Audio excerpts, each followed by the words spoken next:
नमस्कार. मी प्राध्यापक संतोष वेंगाळ, वाणिज्य विभाग, रयत शिक्षण संस्थेचे Abasaheb Marathe arts and new commerce science college, Rajapur, जिल्हा रत्नागिरी. आज आपण तृतीय वर्ष वाणिज्य या वर्गाच्या श्रमकल्याण व प्रथा या विषयातील कामगार कल्याणाची उद्दिष्टे या घटकावर चर्चा करणार आहोत.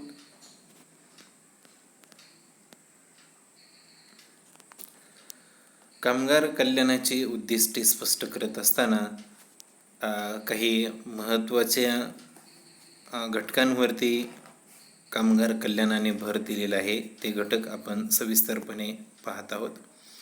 प्रथमतः कामगारांच्या जीवनमान दर्जामध्ये वाढ करणे हे कामगार कल्याणाचे उद्दिष्ट जे आहे ते आपण बघणार आहोत. कामगार वर्ग हा उत्पादन प्रक्रियेचा एक महत्त्वाचा आणि मूलभूत असा घटक असतो. तसेच उत्पादक आणि उपभोक्ता अशा दोन्ही प्रकारची भूमिका हा घटक पार पाडत असतो. किंबहुना कामगार वर्ग हा समाजातील एक महत्त्वाचा सक्रिय असा घटक आहे आणि हा वर्ग एक वैशिष्ट्यपूर्ण स्वतंत्र अशी ओळख घेऊन जगणारा हा घटक समाजामध्ये आपल्याला पाहायला मिळतो.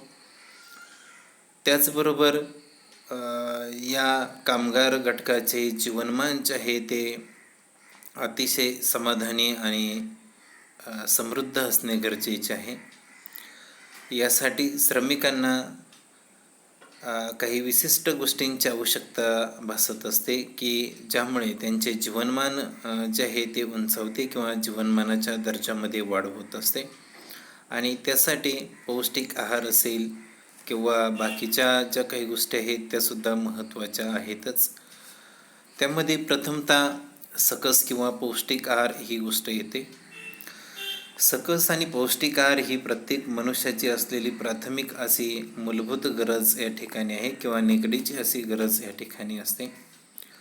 प्रत्येक सजीव हा जरी नाशवंत असला तरीसुद्धा त्या सजीवाला जगण्यासाठी सकस आणि पौष्टिक अन्न हे गरजेचे असते. त्यातल्या त्यात जर आपण विचार केला तर कामगार वर्गाला अतिशय कष्टाचे आणि खडतर असे काम करावे लागत असते. हे काम करण्यासाठी त्याला जास्तीत जास्त कष्ट करत असताना जास्तीत जास्त सकस असा पोषक आहार घेणे सुद्धा गरजेचे आहे. कष्टाचे काम असल्यामुळे कामगारांना दर दिवसी 2700 किलो कॅलरीज एवढी त्या ठिकाणी ऊर्जा किमान लागत असते. त्यासाठी त्यांना पुरेसे अन्नधान्य कामगारांना उपलब्ध करून देणे गरजेचे आहे. सेवायोजकांनी कामगारांची ही गरज पूर्णपणे भागविली पाहिजे किंवा आवश्यक त्या माध्यमातून ही गरज पूर्ण केली पाहिजे. जर कामगारांची कार्यक्षमता वाढवायची असेल तर त्यांना धोकादायक आजारांपासून संरक्षण देणे गरजेचे असते. औद्योगिक क्षेत्राच्या वृद्धीसाठी हे महत्त्वाचे आहे. कामगारांचे रक्षण करून त्यांना रोजच्या रोज सकस असा आहार उपलब्ध करून दिला पाहिजे. त्यांना सकस आहारासाठी योग्य ते वेतनसुद्धा त्या ठिकाणी देणे गरजेचे आहे. त्यांच्या आवडीच्या आणि निकडीच्या गरजा पूर्ण होतील यासाठी दिले जाणारे वेतनसुद्धा पुरेसे असणे गरजेचे आहे. त्या वेतनातून दूध, अंडी, फळे, भाजीपाला, मासे, मटण इत्यादी पदार्थ ते खरेदी करू शकतील. अशा प्रकारची वेतन पद्धती मालकांनी त्यांना उपलब्ध करून देणे गरजेचे आहे की जेणेकरून ते सकस असा पौष्टिक आहार घेऊ शकतील आणि जीवनमान दर्जातील एक घटक म्हणून त्या ठिकाणी चांगल्या प्रकारचे अन्न किंवा चांगल्या प्रकारचा आहार ते घेऊ शकतील. त्याचबरोबर शैक्षणिक गुणवत्तेमध्ये सुद्धा त्यांच्या वाढ करणे गरजेचे आहे किंवा कामगार कल्याणाचे हे एक महत्त्वाचे उद्दिष्ट मानलेले आहे. काही वेळेला कामगारांच्या अशिक्षितपणामुळे त्यांच्या कामाच्या ठिकाणी अनेक अडचणींना त्यांना सामोरे जावे लागते.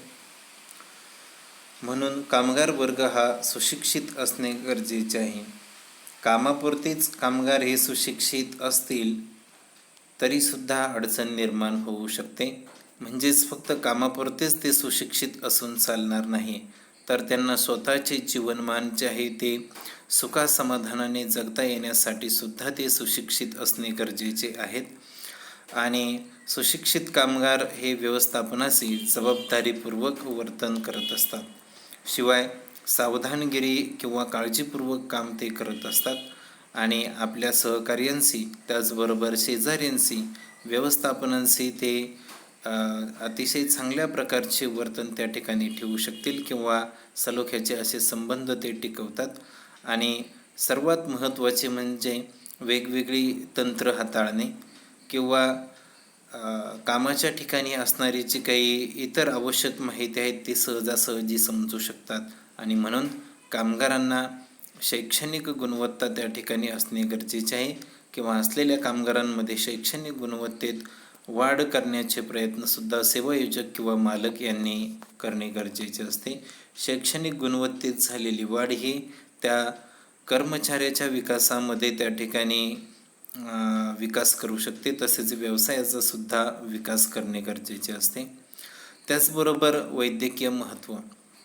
कामगार वर्गाला पुरेशा प्रमाणामध्ये वैद्यकीय सोयीसुविधा ज्या आहेत त्या उपलब्ध झाल्या पाहिजेत.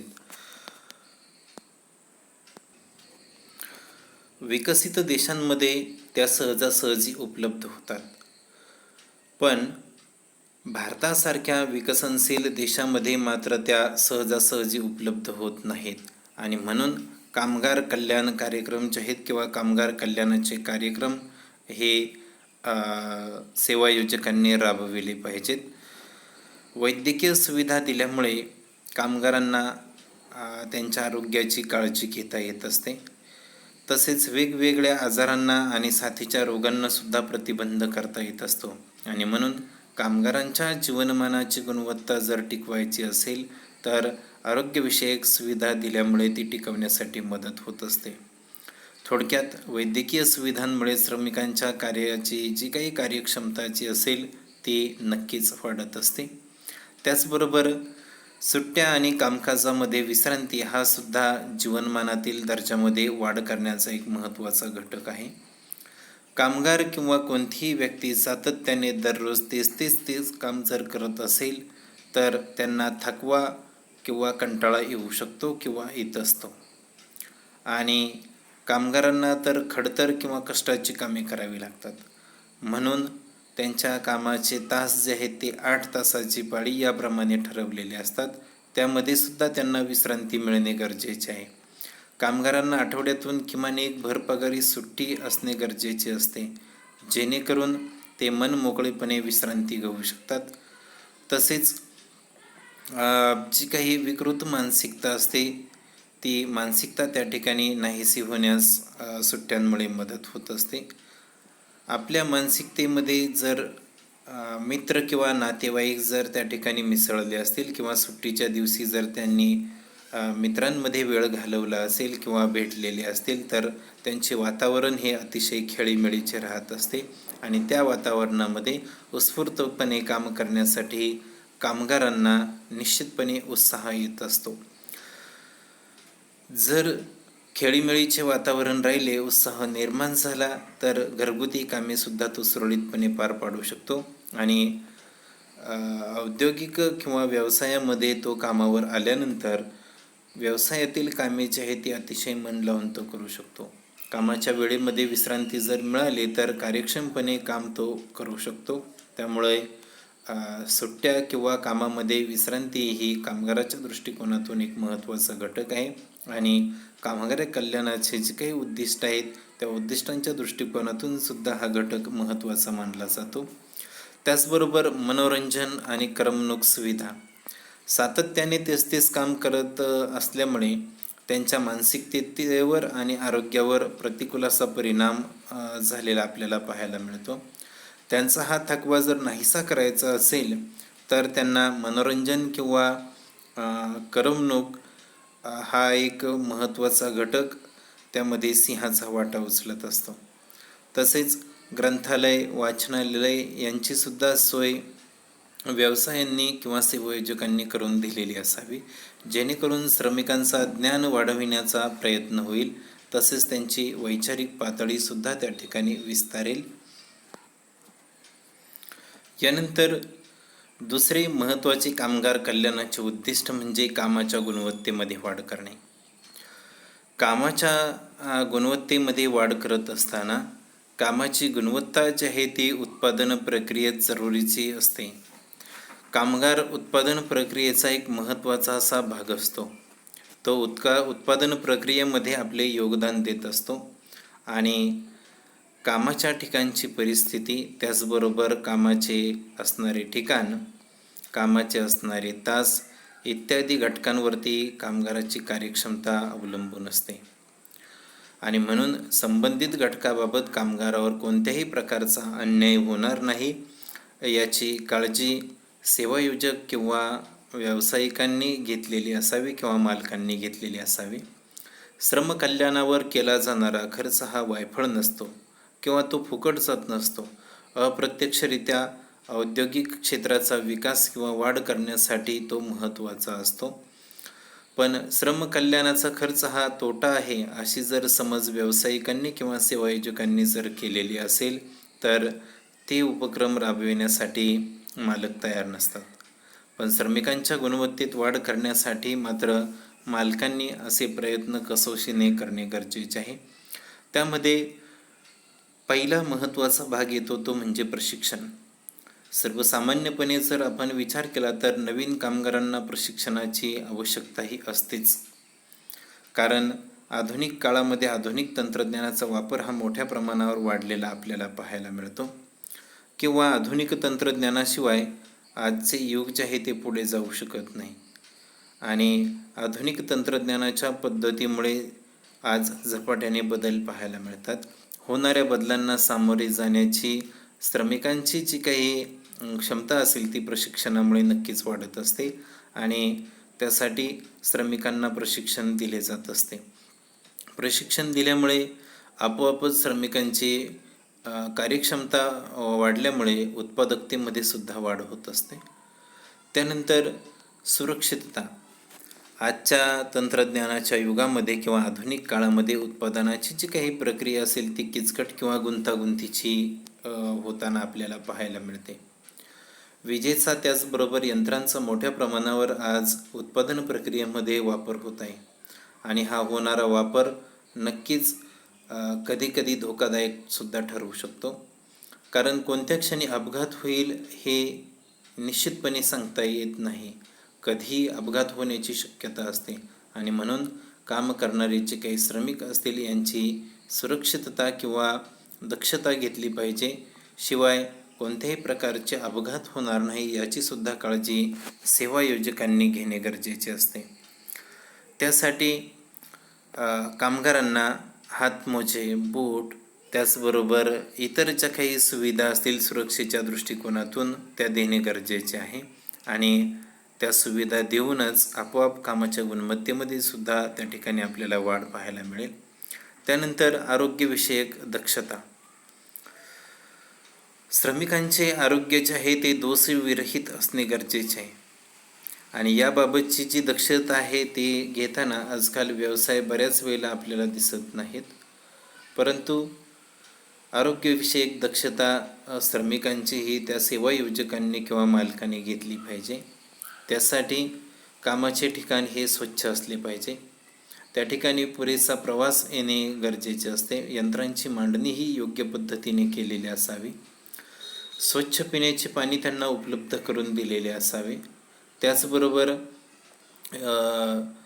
स्नानगृहे, शौचालये, मुताऱ्या, त्याचबरोबर सांडपाण्याची योग्य विल्हेवाट लावलेली असणे गरजेचे आहे. त्याचबरोबर धुराची सुद्धा योग्य विल्हेवाट लावलेली असणे गरजेचे आहे.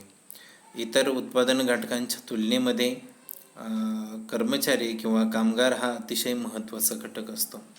योग्य व्यवस्था जर उत्तम असेल तर श्रमिकांचे आरोग्य जे आहे त्याच्यावरती कोणताही प्रतिकूल परिणाम झालेला आपल्याला पाहायला मिळत नाही आणि कोणताही प्रतिकूल परिणाम होणार नाही याची काळजी ही सेवायोजकांनी घेणे गरजेचे असते. त्यानंतर भोजन आणि विश्रांतीगृह यांची असणारी उपलब्धता. सर्वसामान्यपणे कामगारांना काम करण्यासाठी त्यांच्यामध्ये तरतरीतपणा जो आहे तो राखणे गरजेचे असते. आणि तो जर राखायचा असेल तर त्यासाठी योग्य प्रकारचे भोजन आणि विश्रांतीची गरज असते. जेवणाची असणारी उत्तम सोय जी असेल ती जर व्यवसायाच्या ठिकाणी चांगल्या पद्धतीने केलेली असेल तर ती स्वतंत्ररित्या असावी. उपहारगृहांची सुद्धा स्वतंत्र व्यवस्था करणे गरजेचे आहे. आणि या उपहारगृहांमध्ये मिळणारे जे काही भोजन असेल ते गरमागरम त्याचबरोबर पौष्टिक असणे गरजेचे आहे, की जेणेकरून कामगाराच्या आरोग्यावरती कोणत्याही प्रकारचा प्रतिकूल असा परिणाम होणार नाही. तसेच कामगारांना फावल्या वेळेमध्ये जर विश्रांतीची सोय जर असेल तर आरोग्यावरती किंवा स्वास्थ्यावरती विपरीत परिणाम झालेला असणार नाही. त्यासाठी त्याची तरतूद असणे गरजेचे आहे, कारण कामगार कल्याणाच्या दृष्टिकोनातून ते महत्त्वाचे आहे.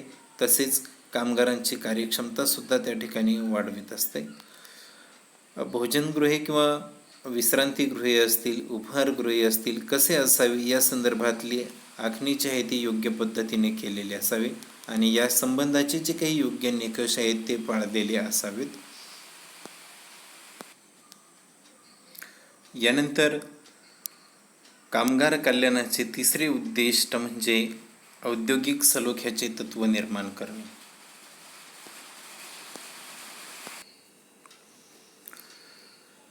कामगार व मालक यांच्यातील सलोख्याच्या संबंधांना औद्योगिक संबंध असे म्हटले जाते. जोपर्यंत हे संबंध चांगले आहेत तोपर्यंत औद्योगिक शांतता आहे असे मानले जाते. औद्योगिक उत्पादन वाढीसाठी केलेल्या व उपाययोजना यशस्वी होऊन औद्योगिक प्रगतीचा वेग हा वाढत असतो. तसेच औद्योगिक शांतता, प्रगती व औद्योगिक घटक एकमेकांशी निगडीत असतात, परस्परावलंबी असतात.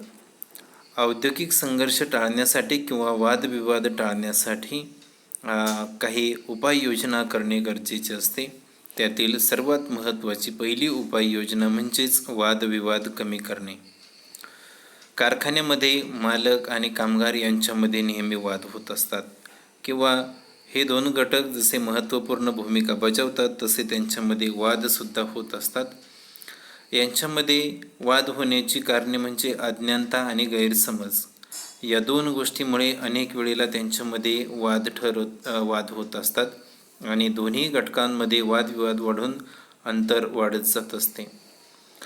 अशा स्वरूपाचे वादविवाद निर्माण होऊ नयेत म्हणून व्यवस्थापक आणि कामगार यांच्यामध्ये संबंध जे आहेत ते सलोख्याचे असणे गरजेचे आहेत.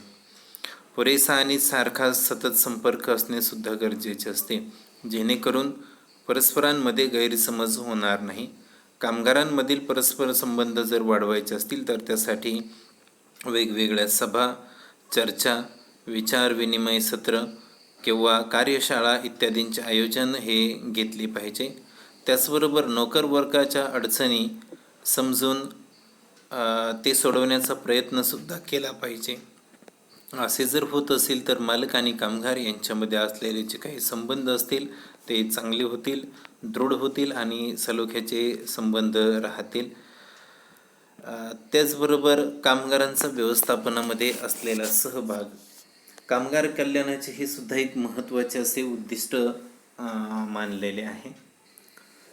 कामगारांना जर व्यवस्थापनामध्ये सहभागी करून जर घेतले तर विविध उपक्रमांमध्ये त्यांच्या विचारांची उजळणी होत असते किंवा देवाणघेवाण होत असते. एकमेकांच्या विचाराबाबत जर देवाणघेवाण झाली तर कामगाराच्या अडचणी सेवायोजकांना समजतील आणि सेवायोजकांच्या सुद्धा अडचणी ज्या आहेत त्या कामगारांना समजतील, जेणेकरून हे दोन्ही घटक एकमेकांच्या सहकार्याने कार्य करत राहतील आणि उत्पादन कार्य जे आहे ते चांगल्या पद्धतीने करतील किंवा कार्यक्षमता जी आहे ती त्यांची प्रबळ असे तयार होईल. त्याचबरोबर कामगारांच्या व्यवस्थापनात सहभाग जो आहे तो घेतल्यामुळे कामगारांना सुद्धा त्या व्यवसायाविषयीची आपुलकी निर्माण होईल किंवा श्रमिक आणि कामगार जे आहे त्यांच्यामध्ये एक वेगळी अस्मिता तयार होईल आणि त्या दर्जाची जपणूकसुद्धा होऊ शकते. श्रमिक हा सुद्धा एक उत्पादन प्रक्रियेचा महत्त्वाचा असा घटक असतो आणि तो इतर उत्पादनासारखा निर्जीव मात्र नसतो. थोडक्यात त्याला स्वतःची अशी काही अस्मिता असते आणि ती सांभाळण्यासाठीच्या कल्पनाही कदाचित काही वेळेला त्याच्याजवळ नसतात. परंतु श्रमिकांची कोणत्याही प्रकारची मानहानी होणार नाही याची दक्षता ही नेहमीच मालक वर्गाने घेतली पाहिजे. मालकाने जर योग्य वागणूक दिली तर श्रमिक आणि मालकांमध्ये कोणत्याही प्रकारचे जे काही संबंध आहेत ते खराब होणार नाहीत. वैयक्तिक किंवा सलोख्याचे चांगले संबंध निर्माण होतील आणि औद्योगिक शांतता जी आहे ती टिकून राहील. कर्मचाऱ्यांना व्यवस्थापनात सहभाग दिल्यामुळे कर्मचारी वर्गामध्ये सुद्धा काही अधिकार किंवा हक्क यांच्या जाणीवा त्या ठिकाणी निर्माण होतील. ते सुद्धा व्यवसायाबरोबर चांगला विचार करू लागतील आणि एकंदरीत व्यवस्थापन प्रक्रियेमध्ये त्यांना सहभागी करून घेतले जाते. याचा एक चांगला परिणाम त्यांच्या मनावरती त्या ठिकाणी घडून येईल. त्याचबरोबर कर्मचारी हे औद्योगिक क्षेत्राचे रक्त मानले जाते. औद्योगिक उत्पादन प्रक्रियेमध्ये कर्मचारी हा अतिशय महत्त्वाचा घटक आहे. याची जाण ही सेवायोजकांनी ठेवली पाहिजे, कारण श्रमिक जर नसतील तर औद्योगिक क्षेत्र हे चालणार नाही. जसे माणसाच्या शरीरामध्ये जर रक्त नसेल तर माणूस जिवंत राहू शकत नाही, तसेच औद्योगिक क्षेत्रामध्ये श्रमिक जर नसतील तर औद्योगिक क्षेत्र चालणार नाही, किंबहुना त्याच्यामध्ये वाढसुद्धा होणार नाही आणि औद्योगिक विकासाला खीळ बसल्याशिवाय राहणार नाही. त्यामुळे श्रमिकाकडे मालकाने एक अतिशय सजीव घटक म्हणून किंवा संवेदनशील घटक म्हणून त्या ठिकाणी पाहिले पाहिजे किंवा मानवतावाद दृष्टिकोनातून त्याला वागणूक देणे गरजेचे आहे. त्याचबरोबर एकूण कल्याणामध्ये वाढ करणे हे सुद्धा एक कामगार कल्याणाचे महत्त्वाचे असे उद्दिष्ट आहे. श्रमकल्याण म्हणजे श्रमिकांना सर्वतोपरी मदत करणे किंवा सर्वतोपरी श्रमिकांचे कल्याण करणे.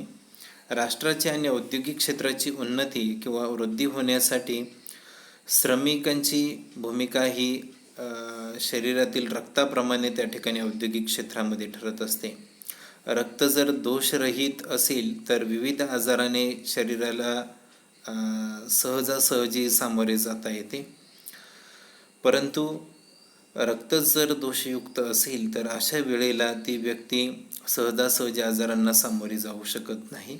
त्याचप्रमाणे अतिशय चांगल्या पद्धतीचे किंवा सदृढ असे जर कामगार तुमच्या व्यवसायामध्ये असतील, त्यांची जर तुम्ही योग्य अशी काळजी घेतलेली असेल तर नक्कीच व्यवसायाला येणाऱ्या ज्या काही अडीअडचणी आहेत त्यांना तुम्हाला सहजासहजी सामोरे जाता येईल अशी भावना मालक वर्गाने त्या ठिकाणी मनामध्ये निर्माण केली पाहिजे.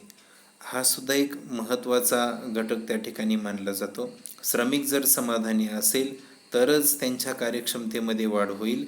लोकांचे दरडोई उत्पन्न वाढून त्यांना रोजगार मिळू शकतो.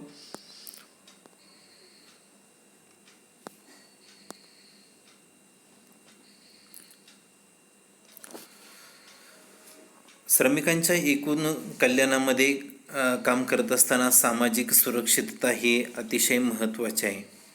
सामाजिक सुरक्षिततेचा जर आपण विचार केला तर कोणत्याही क्षणी श्रमिकांना म्हणजेच तारुण्यावस्थेमध्ये, बाल्यावस्थेमध्ये किंवा वृद्धावस्थेमध्ये अपघात येऊ शकतो आणि अपघात या कारणास्तव प्रत्येक माणसाला दुसऱ्यावरती अवलंबून राहावे लागत असते.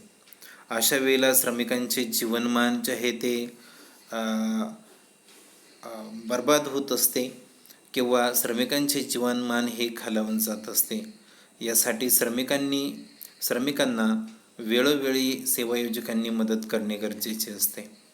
आजारपणामध्ये वैद्यकीय मदत करणे, अपघात झाल्यानंतर नुकसान भरपाई देणे, त्याचबरोबर महिला कामगारांना मातृत्व लाभ देणे किंवा निवृत्ती वेतन देणे, श्रमिकांचा मृत्यू झाल्यानंतर त्याच्या आश्रितांना किंवा आश्रित नातेवाईकांना काही रोख रक्कम देऊन मदत करणे, त्याचबरोबर हंगामी सेवकांना बेरोजगारीच्या काळामध्ये काही भत्ता देणे, अशा प्रकारच्या योजना ज्या असेल त्या सामाजिक सुरक्षिततेमध्ये येत असतात आणि व्यवसायांनी त्या नक्कीच जपल्या पाहिजेत.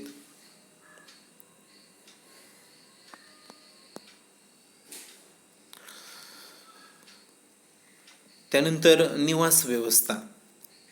प्रत्येक व्यक्तीची निगडीची गरज असते, ती म्हणजेच अन्न, वस्त्र आणि निवारा. त्यातीलच एक निवारा ही महत्त्वाची अशी गरज आपण मानत असतो. प्रत्येक व्यक्तीच्या व्यक्तिमत्वावर परिणाम करणारा हा एक घटक महत्त्वाचा मानला जातो. शिवाय राहत्या घराशी त्याचे एक भावनिक नाते जोडलेले असते. ज्या घरामध्ये तो जन्माला येतो तिथेच अनेक वर्ष किंवा अनेक आपली स्वप्ने करीत असतो. म्हणून श्रमिकांची निवास व्यवस्था ही नेहमी चांगली असली पाहिजे. श्रमिकांच्या दृष्टिकोनातून ही अतिशय महत्त्वाची अशी बाब आहे. उदरनिर्वाहाच्या कारणामुळे ग्रामीण भागातील लोक हे शहरी भागामध्ये जात असतात आणि शहरी भागामध्येच घर खरेदी करण्याची त्यांची कुवत नसल्यामुळे त्यांना अतिशय गलिच्छ अशा वस्तीमध्ये राहावे लागते. किंबहुना अस्वच्छ अशा लोकवस्तीमध्ये राहत असताना त्यांना वेगवेगळ्या आजारांनासुद्धा तोंड द्यावे लागत असते. त्यामुळे त्यांची कार्यक्षमता ही कमी होत असते आणि योग्य प्रमाणामध्ये उत्पादनसुद्धा होत नाही. म्हणून सेवा योजकांनी श्रमिकांना चांगली निवास व्यवस्था जर दिली असेल तर आपोआपच श्रमिकांच्या कार्यक्षमतेमध्ये वाढ झाल्याचे आपल्याला पाहायला मिळते. त्याचबरोबर कुटुंब कल्याण हे सुद्धा श्रमिकांच्या दृष्टिकोनातून अतिशय महत्त्वाचा घटक आहे. कामगार कल्याणाचे हे सुद्धा एक महत्त्वाचं असं उद्दिष्ट आहे. श्रमिकांचं जीवन सुखी आणि समृद्ध जर व्हायचे असेल तर श्रमिकाच्या कुटुंबामध्ये किमान कल्याण सुविधा या असाव्या लागतात आणि त्या असल्या पाहिजेत किंवा त्यांना उपलब्ध झाल्या पाहिजेत. श्रमिकांच्या मुलांना शैक्षणिक सुविधा, त्याचबरोबर कुटुंबातील इतर सदस्यांना वैद्यकीय सुविधा चांगल्या प्रकारच्या असणे गरजेचे आहे. चांगल्या प्रकारचा आहार आणि मनोरंजनाच्या सुविधा, त्याचबरोबर छोट्या मोठ्या खेळाच्या सुविधा जर उपलब्ध करून जर दिल्यात तर आपोआपच श्रमिकांच्या कुटुंबाचे सुद्धा कल्याण होत असते. श्रमिकातील जी काही चांगली शक्ती असते ती म्हणजेच त्यांचे मनोबल, आणि ते जर योग्य राखायचे असेल तर श्रमिकांना दिल्या जाणाऱ्या ज्या काही सुविधा आहेत त्या चांगल्या प्रतीच्या असणं गरजेचं आहे. तसेच त्यांच्या कुटुंबियांना दिल्या जाणाऱ्या ज्या काही सुविधा आहेत त्यासुद्धा चांगल्या असणे गरजेचे आहे. त्यासाठी घरगुती प्रशिक्षण किंवा इतर काही कुटुंब नियोजनासाठीचे जे मार्गदर्शन असते तेही त्यांना योग्य प्रकारे करणे गरजेचे आहे. कारण या महत्त्वाच्या सुविधा जर उपलब्ध करून दिल्यात तर श्रमिकांच्या कुटुंबाचे कल्याण होईल आणि आपोआपच कामगार कल्याणाचे सुद्धा उद्दिष्ट त्या ठिकाणी पूर्ण झाल्यासारखे होईल. सामाजिक उपयोगितेच्या ज्या काही सेवा असतील त्याही महत्त्वाच्या आहेत. म्हणजेच श्रमिकांना फक्त वैयक्तिक सेवा सुविधा देऊन त्या ठिकाणी भागणार नाही, तर वीज, पाणी इत्यादींसारख्या ज्या काही सामाजिक सुविधा आहेत त्यासुद्धा त्यांच्या जीवनामध्ये सुखशांती निर्माण करण्याचा प्रयत्न करतात आणि अशा प्रकारच्या ज्या काही सुविधा आहेत त्यांचा समावेश श्रमिकाच्या जीवनामध्ये व्हावा लागत असतो. त्यामध्ये क्रीडाविषयक काही सुविधा असतील, प्रवासाची सोय असतील, सुरक्षित काळामध्ये प्रवास भत्ता असेल, सण समारंभांच्या काळामध्ये आर्थिक स्वरूपामध्ये बोनस असतील, अशा काही तरतुदी जर श्रम कल्याणाच्या बाबतीमध्ये जर केल्या तर नक्कीच श्रमिकांची आर्थिक प्रगती ही होत असते. त्याचबरोबर आर्थिकेतर सेवा पुरवल्यामुळे श्रमिकांचे जीवनमान जे आहे त्याचा दर्जा उंचावत असतो. बरेच आयोजक सातत्याने अशा आर्थिक आणि आर्थिकेतर सोयीसुविधा ज्या आहेत त्या पुरवत असतात आणि श्रमिकांचे जे काही जीवनमान आहे ते उंचावण्याचा प्रयत्न करत असतात. कामगार कल्याणाची ही उद्दिष्टे जी आहेत ती अतिशय महत्त्वाची आहेत. धन्यवाद.